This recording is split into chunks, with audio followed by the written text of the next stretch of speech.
presented by MRS Music. महिमा DJ प्रेम से बोलो शिव शंकर भगवान की। भोरे भोरे छौरी भगत तैयार कत जाइ छी कांवर उठबते गे। भोरे भोरे छौरी भगत तैयार कत जाइ छी कांवर उठबते गे। डीजे वाला साथे देव घर जइबै पिकअप कमर हिलैबते रे डीजे वाला साथे देव घर जइबै पिकअप कमर हिलैबते रे। भोरे भोरे छौरी भगत तैयार कत जाइ छी कांवर उठबते गे। भोरे भोरे छौरी भगत तैयार कत जाइ छी कांवर उठबते गे। डीजे वाला साथे देव घर जइबै पिकअप कमर हिलैबते रे डीजे वाला साथे देव घर जइबै पिकअप कमर हिलैबते रे। महिमा डीजे प्रेम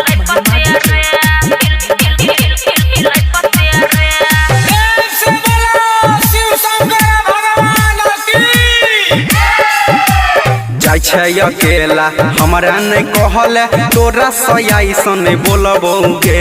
रे चढ़ल छै सावन तोरो छौ मालूम कथी ले तोरा हम कहबौ रे। से बात छै गे तू नै कहबिही। जाइ छै अकेला हमरा नै कहले तोरा सयाई सने बोलबौगे।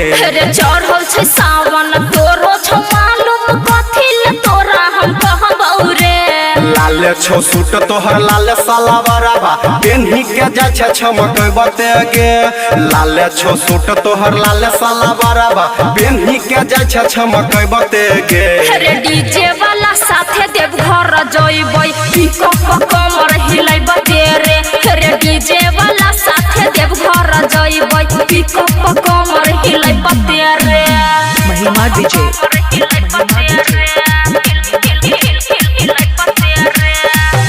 से बोलो शिव शंकर भगवान की।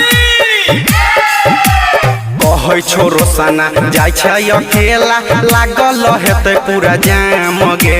रे मस्ती में जइबै बम बम बोलते ल लेबै बाबा के नाम रे। जो न त भुलाइए जइबे कहै छो रोसना जाइ छै अकेला लागल हेतै पूरा जाम गे।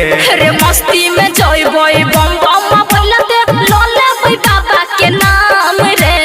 राइटर अभिषेक साथे तू जइते कामर में कामर सटबते गे। छोटू बिने नबल साथे तू जइते कामर में कामर सटबते गे। रे डीजे वाला साथे देव घर जइबै पिकअप कमर हिलैबते रे डीजे वाला साथे देव घर जइबै पिकअप कमर हिलैबते रे।